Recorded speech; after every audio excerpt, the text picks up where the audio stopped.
Good. Well, hello everyone, and I want to welcome you to this Fireside Chat, the MGAE's Code of Good Practice, and what's in it for the iGaming industry. I'm your host today, Lisbeth, and we hope we can have an insightful discussion with regard to the ESG code that's coming up their first reporting cycle this year. But before indeed we go into the nitty-gritty, let's introduce ourselves. I'm Lisbeth. I'm advisory board within iGen, but I've been working with B2B and B2C in this industry to advise and drive the sustainability strategy and execute it. At the moment, I'm head of ESG at GVH Gaming, and we have here Anna. She brings a lot of expertise on this topic. Anna is the International Affairs and Policy Outreach Manager at the Gaming Authority. Right. Yes. And it's a pleasure to have you here. Maybe you can tell a little bit more about your background and role there. Of course. So very nice to be here. I am a lawyer first and foremost at the Malta Gaming Authority. From my title, I focus on international affairs and policy. So ESG is a portion of what I do, but it is something that's very exciting right now, and we're really pushing as well in terms of an initiative of the authority. My international affairs work focuses on the international nature and the cross-border nature of the industry, and so of course it's very important for the authority to have a department that is dedicated towards our relationships and diplomatic sort of goals on that front. And then policy is where we look at more of our national framework, both from a licensing and regulatory point of view, and this is where ESG really comes in. It's an initiative that we brought forward last year, and it was published towards the end of last year, and now we are getting towards the reporting period actually. So we're very keen to be talking about it. Yeah, and we said like over the years we've seen really significant changes in the gaming landscape. Absolutely. Like, can you crunch some numbers on how many companies are regulated? Definitely, yes. So we regulate over 340 companies at this point. The MGA is very much aware of the sort of key player that the sector plays at a national level. Particularly, the sector contributes almost 10% to Malta's economy, and it employs close to 12,000 people when looking at even the ecosystem that supports it. So it's definitely a key pillar of the Maltese economy. We definitely understand that we have a big job to regulate such a key sector for Malta, and it's something that we take very, very seriously, and it's always at we never forget this important aspect of the sector that we regulate. Indeed, I want to say with such big numbers, like 12,000 people working, 340 licensees, it comes a lot of responsibility, and I think that's why we're here today as well to talk about the ESG and the code, and the benefits of being more transparent about numbers and data and accountability of companies. So, yeah, because we are in an industry that's about entertainment, it's about gambling. It has been around for centuries. Probably our ancestors were like doing games in their caves with stones, and it has been a pastime for such a long time, and it has been developing, and we are in the digital industry here very much on the forefront. That's developing, and indeed with that comes that responsibility. 100%. Definitely, it's a very old form of entertainment, but as the regulator, as the gaming authority, we also understand the very inherent risk that there is within gambling as well. So although it's important to view it as an entertainment sector, it is equally, if not more important, to put in safeguards and measures that make sure that it's fair and safe for the end user, for the player ultimately. So this is, again, it's not something we take lightly. It's a very delicate balance to strike, I think, because you don't want to be in a situation where a gaming service is so restrictive or so unattainable that then a gambler or a player that wants to make use of gambling services has to turn to black market where they're absolutely not protected in any way. So there's a delicate balance to allowing the service to be entertaining and accessible, but to obviously protect the player against inherent harms that can emanate from using gaming services. And so it's this balance that we try to achieve, and I think the code is a really good step towards that sort of priority for the authority, because it's showcasing also what is being done well in the industry, and setting those sort of standards and guidelines to get more of the industry on board, and showcasing what they're doing. Yeah, totally. I think we've seen increasingly responsibility of companies in the gaming industry, and looking at this more of an opportunity when it comes to safer gambling practices, the use of innovation, retaining employees longer with your company. And I have to say, like the MGA is the first regulator here that is coming out with a standard. Has been through consultations with the industry to see like how can we come up with targets and measurements to together make this better. And that's very holistically. And I don't know if you want to talk a bit more about that process, how that's... Yes, of course. The code came from an opportunity that we identified, so to speak. There's obviously sustainability. ESG is, we believe it's more than a buzzword, but it is it's a hot topic right now. And so we saw a sort of opening towards guiding this sort of topic within the context of the gaming sector. Very often, the gaming sector can be seen in such a specific way. It can be regulated in such a specific manner that it does serve to have these sector-specific guidelines or standards that would be applicable to the sector.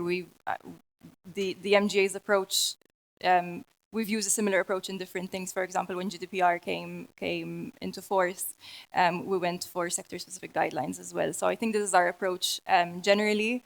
And we just saw an opportunity and the need for transparency, accountability, ethical behavior in a more corporate setting.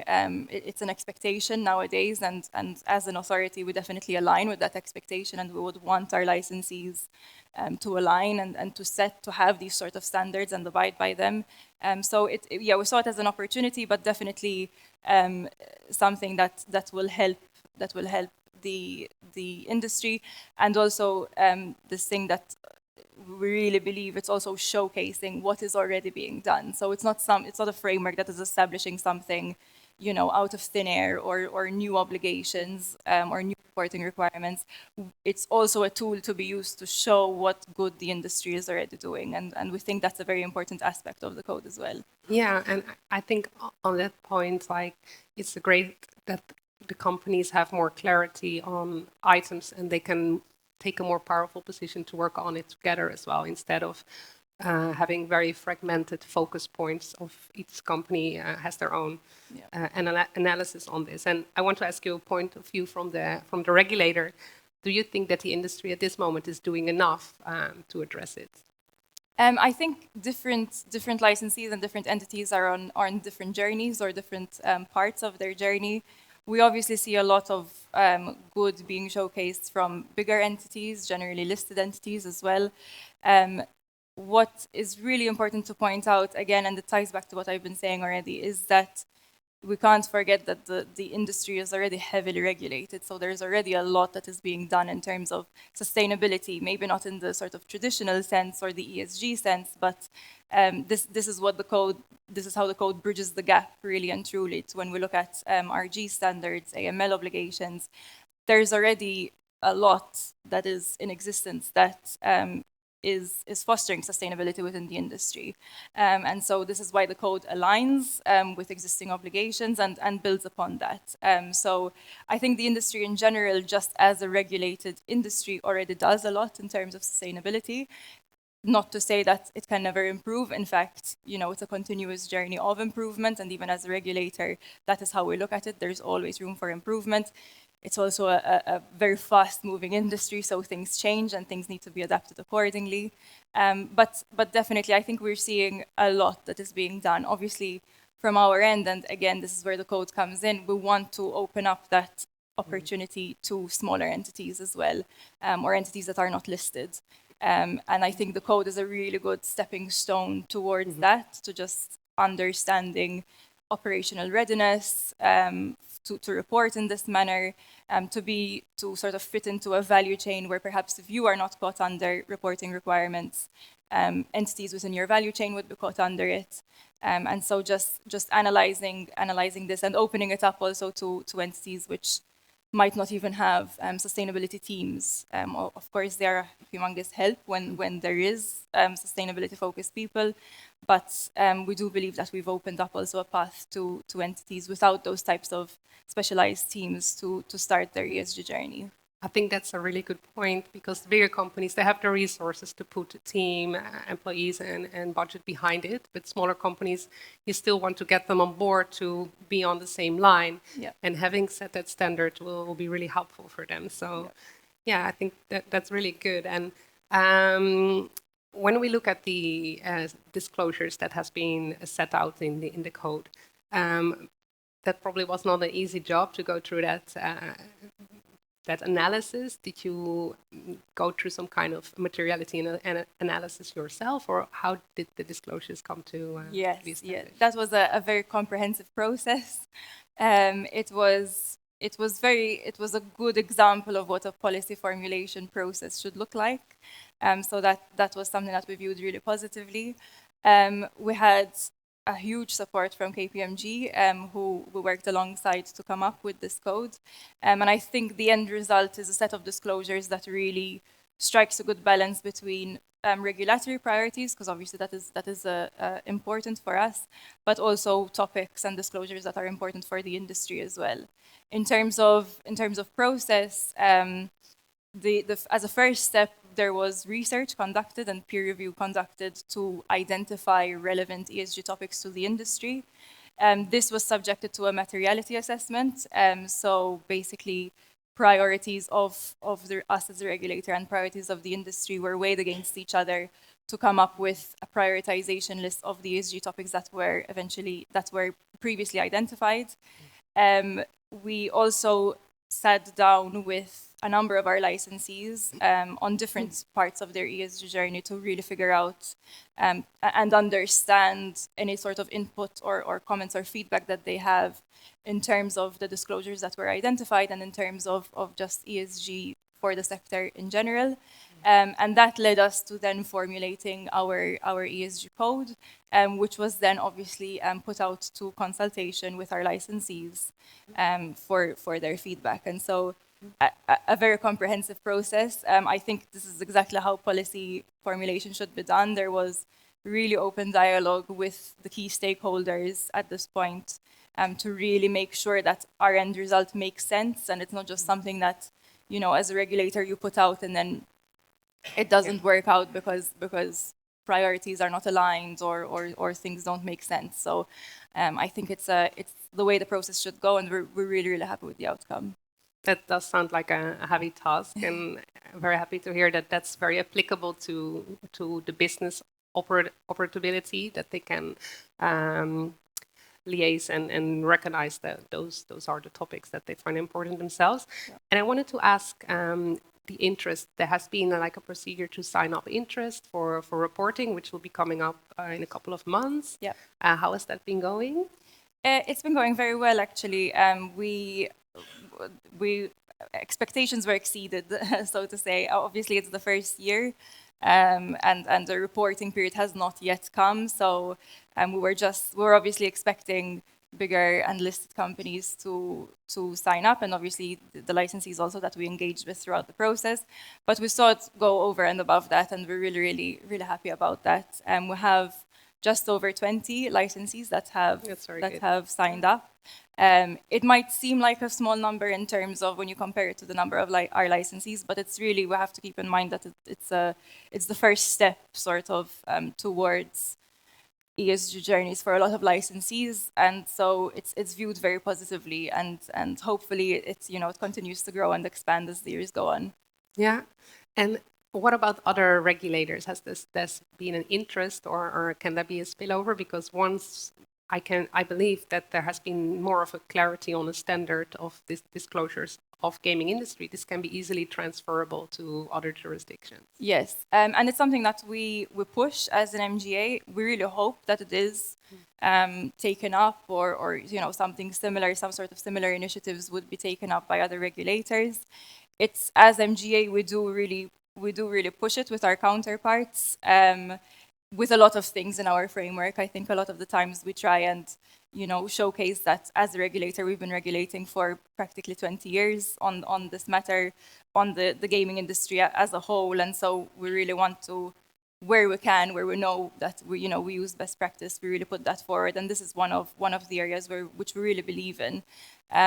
Coincidentally, next week, Malta and the Malta Gaming Authority is hosting the annual conference for European gambling regulators. So host country is Malta. Everyone will be coming to Malta, to our shores, to hear about all the things we do, and it's a forum for exchange of information across the board. And so we're very much pushing the sustainability agenda. We're presenting about our code, and we're it's at the forefront and on our priority when we have discussions with our counterparts. So we definitely hope it is eventually taken up in some shape or form, and we're always open to discussion, even if it's just to share best practices. So from our end, it will definitely be pushed. Yeah, good. Well, thank you for that. And if we go a little bit back to the code, can you tell a bit more about participation? Is it voluntary, or will there be any consequences of not participating? So the code is completely voluntary. There will not be any negative consequences for not participating. But obviously, we do want to send the message that we really do want to incentivize licensees to sign up. I think it's a great first step for a lot of licensees if perhaps the topic might seem intimidating, and as a code, it's something that we formulated in a way to be achievable. You don't have to be a big company. You don't have to have a dedicated team. It's heavily based on requirements and information that is already reported and collected. So we really do want to incentivize participation as much as possible. Yeah, and then we had talked a lot, I think, today about the CSRD, the EU regulation that comes into place, exactly wanting companies to do their materiality assessment and make it very sector specific. So maybe I wanted to ask you, how can the ESG code and reporting here for your Malta license help you as well towards CSRD compliance and finding the right track? Yeah, it's definitely, the code is not meant as guidelines under the CSRD, but it will definitely help in terms of regulatory requirements that are coming up for a number of licensees and entities established within the European Union. So I think it's also a really good way to sort of test operational readiness for this type of reporting, and it does give a good indication, a good framework of topics which can be looked at and then obviously expanded on under the CSRD. But I think it's a really good first step, and I think it serves as an open, a door to the rest of this area and this sector. Obviously, then with CSRD being much more extensive, but it's a good first step. Yeah, and even I'm thinking, if the companies are not in scope for CSRD just yet, there's other benefits that they can get take from it. Yeah, absolutely. This ties back to what I said with value chain earlier.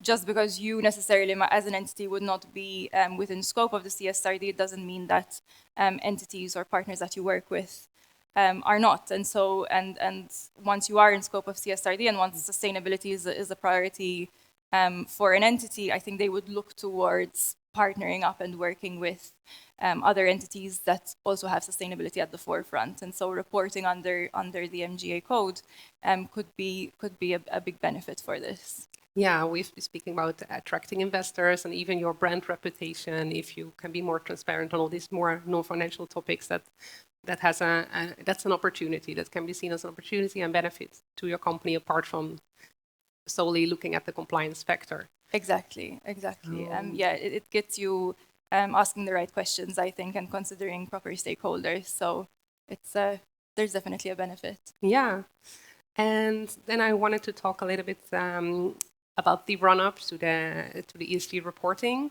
Can you tell a little bit about the year that is applicable, that the companies need to report on, and when to file the report? And if so, can they still include it if they haven't raised interest yet? Yes. So the relevant reporting period will cover January to December 2023, and this period will be reported on in Q3 of this year. We're looking towards July and August being the period which will be open for the report to be submitted to the MGA. Yeah, and then there's a whole process in terms of how the report will be submitted. There's also guidelines that are going to be issued by the authority shortly, which will also guide the licensees and reporting entities to be able to fill out the report. And the sign-up period is still open. So we recently just issued an extension to it because after the sign-up period had initially closed, we saw an increased interest, and so it made sense for us to reopen it. So until the 21st of June, there's still an opportunity to sign up. So if anybody here, after hearing all the stories today, want to report, it's still possible. Yes. So that's very good to know. And then there's an interesting part, I think, that after the reports are filed, the MGA will look into the code of approval, of a seal of approval, and they will be divided in different tiers according to the size of the company. Yep. Can you tell a bit more about the eligibility of the companies for these kind of seals and how they will be awarded? Yes. So the code establishes two tiers. There's tier 1 and there's tier 2. Tier 1 is a more basic, so to say, reporting, a basic reporting, and then tier 2 is a bit more aspirational. The way in which this is calculated is basically that there are a number of disclosures that are established within the code. Some are core disclosures and some are optional disclosures. You have the core disclosures, which are based more on existing requirements and existing information that is already collected. And then you have more aspirational, which would be tier 2 disclosures, and more optional disclosures, which you would go for if you would like to have a bit of more determined approach, so to speak, to reporting. So just as an example, for example, the detail is listed within the code itself, so I won't bore anyone with details, but just as an example, if you're a B2C licensee that has opted for tier 1 reporting, you have to report 31 core disclosures, 5 optional ones, leading to a total of 36 disclosures. The report will be something that is submitted through our portal, so it's an interface also that the licensees are used to, and there's a certain level of automation as well, so you will not be able to submit your report unless you have reached your minimum thresholds. Once it is submitted, there is a review stage from our internal department that is dedicated to these reports that will happen, and then the relevant tier badges will be sent on to the licensees that have reported. So again, tier 1 is the more basic, and then tier 2 is more aspirational. Yeah, very good to hear. I think we're almost running out of time. If I see Jonas, I don't know if maybe we can take 1 or 2 questions. If somebody wants to ask something, this is your chance. Otherwise, we'll continue with a little bit more. So, yeah, no, I didn't see it. Okay, please. Just some examples of what type of criteria out of those 36. Can you give us some examples of those? Of course. I would say definitely read the codes if you would like particular examples. No, of course. But for example, with our social disclosures focus very heavily on RG requirements, so responsible gaming, harm minimization. We look at limits, for example, that would be set for that licensees would put in place for safer gambling. And then governance disclosures would focus more, for example, on AML reporting. And here it's also important to note that they're very much linked to what already is reported in REQs. And this is what we're saying when we're aligning as much as possible with existing reporting requirements. Environmental disclosures, there's one. It's about carbon emissions. Obviously, it is limited for the industry. So the disclosures are focused very, very heavily on social and governance disclosures.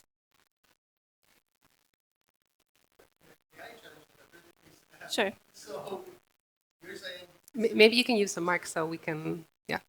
Thank you. from an environment perspective, we are an IT service provider, and we work with hosting providers, and that's a good place to start, right? I mean, these companies will have a lot of computing requirements today with AI. That's going to increase substantially, and I believe the carbon emissions there will increase accordingly. So maybe that's a focus you could look at as well from an IT carbon emissions perspective. Yes, no, absolutely. I mean, it's something that, as I said, this is the first year that we're going into it. The intention was also to have it be achievable for not just large entities. So we did have to make it entry-level friendly, so to speak. But definitely, I mean, we do have a carbon emissions disclosure, so it is within the code. But the intention also is that the code will evolve with time. It will evolve with how the industry's preparedness also evolves. With CSRD coming into play, I think it will just become a bigger topic all around, and more importance will be afforded to it by different entities, and our code will adapt with that. So this is a starting point. We definitely know it's not the end point. And to add to that, the carbon emissions disclosure would include the different scopes the company has. And then when you get to scope 3 with your suppliers, then you will be asked probably by a lot of companies to give them that part of emissions that you create, serving them. And that's being included in that full number of CO2 emissions. So I think it's pretty much there. Of course, it can always be split out. It can be like what we just saw, 1,200 disclosures. So let's see where we are in a couple of years.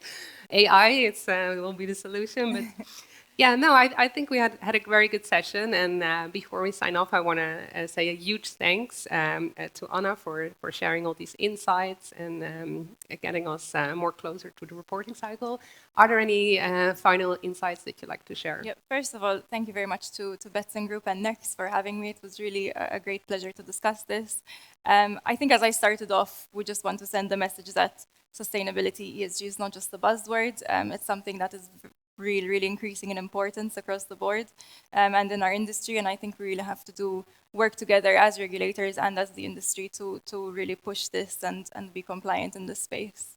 Yeah, so let's continue to have these conversations and make it better and indeed create it more as a standard than as something that's optional. And that looks very good. So thank you very much. Thank you very much. You.